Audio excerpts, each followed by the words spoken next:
Hey y'all, this is Big Black Barbecue, and today I'm going to review a product that I just got in. This product is as you can see, is the Oakridge Barbecue Gold Edition. We have the Gamechanger Brine Injection, and we have the Competition Beef and Pork Rub. I saw these on Amazon a while back, and I've always wanted to try them. So that's what I'm doing today. I'm actually going to be using these on several different things. I have ribs, chicken, and hamburgers. A little bit about these. As you can see, they're handmade. A lot of people stand by them. A lot of people use it for competition. I've never actually used these before. They are Oakridge Barbecue. This one right here is a brine and an injection. You can use it as a brine and injection. I actually have chicken in a brine, and I actually had a rib slab in a brine. I'm using St. Louis ribs today. Let's turn this around. Let's see. Take a look at the back here. See what we got. As you can see, it has a recipe for full strength and half strength, and how many hours you're supposed to have it sit. It doesn't have ribs listed on here, but I've seen their reviews and everything online, and a lot of people do use it for ribs. For full strength, you mix 1 level cup. It basically gives you the mixture method.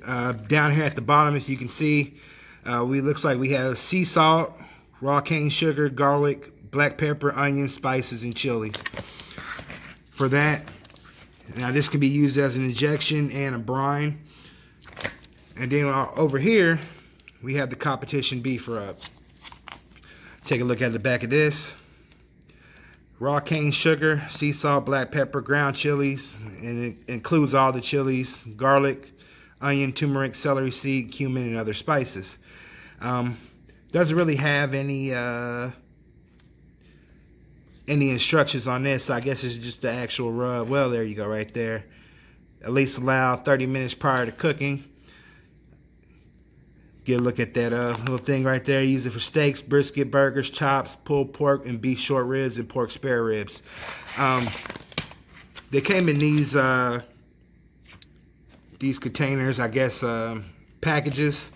So I had to actually separate it. As you can see here, I got it already in a old seasoned container.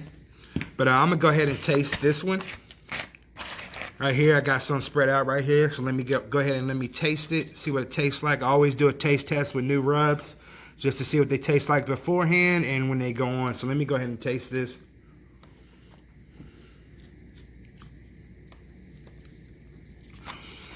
Okay, right off the back, I'm tasting that spice. It's a little hot. I don't know what spice it is that gives it that, but it definitely hits the back of your throat with that spice. Another thing I'm actually tasting is that I'm actually tasting a lot of sugar also, so I got to be a little bit careful with this. What I'm going to do is I have 1 rib that I'm just going to put this on, the Competition Beef Pork Rub, and let it go for 6 hours, no wrapping. And then I also have another rib that I use this on, and it's set for 6 hours. I believe that's what somebody said online to do, since it doesn't have an actual instruction on the back. And it's actually right here. It's been sitting there for 6 hours, and you can actually smell it. I can actually smell it from where I'm at. I'm actually a little far distance from the actual rib, but I can actually smell the actual brine that was sitting in. And then I'm going to come back over it with, of course, this. So I'm going to taste. I'm actually going to do a taste test with just this on the rib. And I'm also going to do a taste test with this, and then this as the rub on the rib. I also got some hamburgers that I'm going to use the rub for this. And I also got some chicken that I'm going to just put a regular base seasoning on. Probably salt, pepper, a little paprika, mustard seed. But it's been sitting in this. So with that being said, we're going to get to it. I'm not going to show you a whole video of how I season my ribs. You can season them any way you want. Season generously. I'm going to season them the way I season them. I'm going to put them on there for 6 hours. I'm going to come back. I'm going to show you the chicken on the grill, and I'm going to show you the hamburgers on the grill. They're all going to be smoked. I'm going at 250 for 6 hours straight, like I said. But I'll be back when I have them on the grill, and I'll show you what I'm doing. Okay, I'm out here on the grill. Show you what I got. Got my chicken. I got my smoker tube going. I got thin pieces of chicken because I'm using a brine. And a lot of people don't understand what a brine is and what the difference is between a brine and a marinade. A brine is basically to add moisture into your chicken or whatever you're using. Most people use for chicken and turkey so it doesn't dry out. That's basically what a brine is. A brine doesn't really add any flavor, but it does stop. It actually puts moisture into anything that you're smoking so it doesn't dry out. A marinade, on the other hand, is very acidic. Usually marinades are used with vinegar or something, pineapple. I've even seen that. Something that's acidic and that actually breaks down the protein in the meat that you're smoking, and actually it incorporates flavor into it. But since we're using a brine, what I'm hoping is that I don't have to come out here as much every hour to spritz these chicken, spritz the chicken or spritz this rib. The one without the brine, which is this one right here, this one doesn't have a brine on it at all. I'm gonna have to spritz that one or give it a nice little shower. But this one right here is actually the one with the brine. I'm hoping that the brine will actually stop it from drying out. I am going to do a controlled spritz if I have to use it. It's going to be vinegar and water, nothing special for this one. But this one, I'm hoping I can actually, that the brine mix actually dissolved enough into the water that I had it in to actually use it as a spritz. So I'm going to try that too. But as you see here, chicken, brine rib, and rib with no brine. So we're gonna let this go for we're gonna let the ribs go for a whole 6 hours, unwrapped. I don't want to add brown sugar or honey or butter or anything to it because I actually want to taste the seasoning on both of these. And my chicken, it's been brined, it's been seasoned with plowboys that I use, and the yard bird that I used in another video. But we're just gonna see.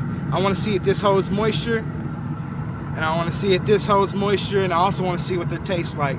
I'll be back out here later to add the hamburgers. Hamburgers are beef, as we all know, and not only do they not take as long to smoke, but there's different degrees, as you know, medium rare, well done, rare for some people. But that's what I got. I'll be back out here a little later to show you update on how it's going, and hopefully by the end of this I'll be able to taste and see what this product's all about. Okay, it's been about an hour and 15 minutes. I'm gonna go ahead and check and see what I got here. Alrighty, give you a nice little peek. Remember, this is the one with just the rub, this is the one with the brine and the rub, and this is just the chicken. I noticed that the brine still has solids in it, even after it's been mixed pretty well. So I'm not going to use the brine as a spritz for the one. I'm just going to use water and vinegar. I don't want to gunk up the spritzer, and I'm going to spritz basically everything, flip my chicken, and let it go for the full cook. And that's what I'm going to do, and I'll see y'all back when everything is done. Of course, I'm gonna put my hamburgers on. Hamburgers usually take about an hour and a half. You just want to get to the temperature you want. Like I said, there's medium rare, just all depends. You can actually, I personally cook them all the way, but I am using Angus beef, so it's up to y'all. But the thing I'm noticing is that this still is a little bit, it's not as dry as this one, as the one just the rub, but it is drying out a little bit. So I'm wondering what that brine really does. I wonder if it's just for chicken and turkey and stuff like that. But as you can see, that's what I have. I'm just gonna spritz the ribs and turn over the chicken and just do it every hour until my cooking gets done. Remember, chicken temperature 165 always. 165 or over. Don't never undercook. Ribs usually done are between 195 to 203. And that's all. I'll be back when everything's done and tasting. And we'll see what these products really can do. Okay, y'all, we're back. Full 6 hours, I am done. We actually got a lot of stuff to try out here. I got a thin piece of chicken, as you can see there. Burger over there in the corner. And of course the ribs. Now this one right here is just your dry rub, period. And these right here are the ones with the brine. One thing I'm actually noticing just by looking at them is that these are a lot thinner and these are got pretty plumped. I've already cut into them. I'm gonna set this down. I'm gonna give everything a taste test. But as you can, look, you can tell the difference right now. I don't know if it's the brine or not, but definitely thin, definitely a lot plump. So I'm gonna sit this down here, and I'm gonna go ahead and taste this chicken first. It got done actually a little early.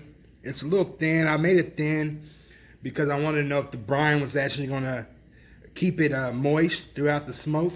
I understand that, and I know that if I had an actual full chicken breast, it would actually keep a lot of moisture in it just because of how big it is. But we're gonna go ahead and try this and see what it is.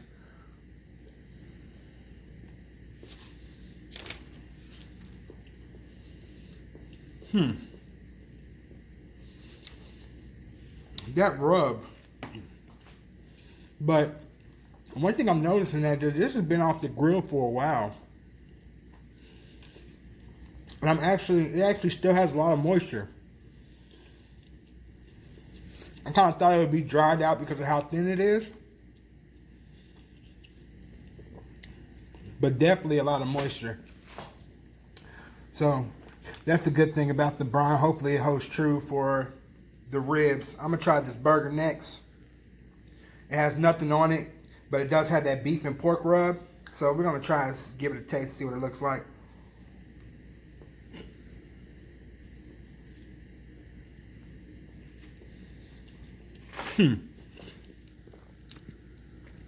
Nice smoke ring through. A little thick, but I'm giving that one more taste. Now, I tasted some spices, but I want to taste it even more. I'm hungry too.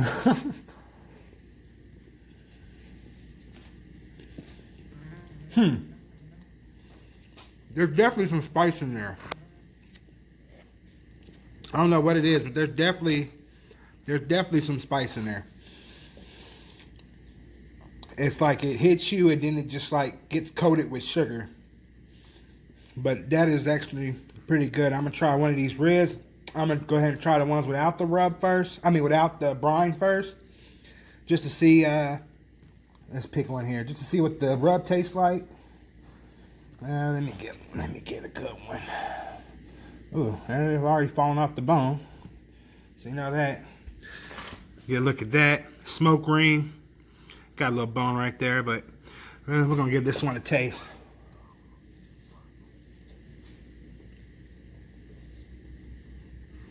I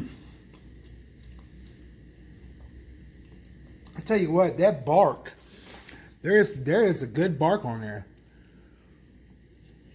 It's not too spicy, not too sweet, but you can definitely tell there's a bark.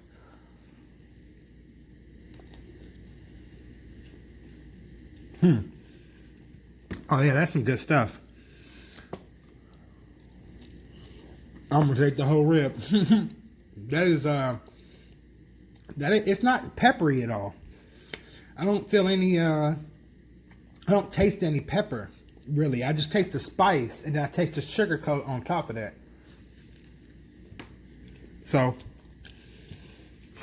I'm satisfied about that. It actually tastes like it's already been covered in barbecue a little bit. Like I did a 3-2-1 method, and like at the very end when I swallow it, it's like I'm tasting a barbecue sauce already. So we tried that one. We're gonna try this. I'm just gonna grab for the middle here, show you difference. It looks a little bit more plumped. Let's see here. Let's see if we get a squeeze. Yeah, there's some juice in there. There's some juice in there. So I'm gonna go ahead and try this one. This is the one with the brine.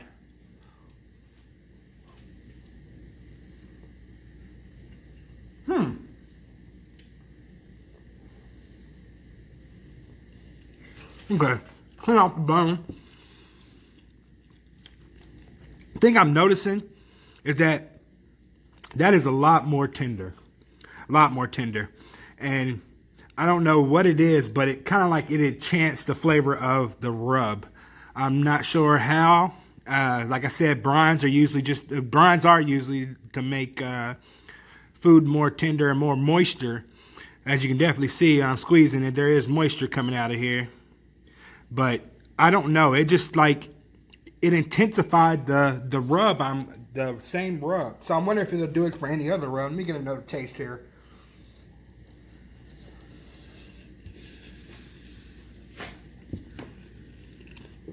Oh yeah, it's a lot more tender. A lot more tender, and it just like I can't explain it. It's like it intensified the beef rub, the beef and pork competition rub. I mean, I have to say it is a great product. This is my first time tasting it, actually using it. I am impressed. I still was able to get a smoke ring. Here's another one here. Still juicy. I want to know. Let me grab one of these to see if they're a little juicy. Yeah, juicy too. But I don't know what it is, but it intensifies. But I can hold this one in my hand like this, and I think this one is actually a lot thicker. See the difference? Put them together. This one and this one. This one's a lot thicker. So I'm thinking that brine is what did that. If any of y'all want this product, it is on Amazon. It is. I stand by it. As you can see, I got some ribs. I got some chicken. I also got some hot dogs, and I got some hamburgers. But this is where it's at. 6 hours, and you telling me I can get a actual barbecue-like bark without having to put barbecue sauce on it? I'm impressed. But this is Big Black Barbecue. This is Big Black with Big Black Barbecue, and it's time to eat.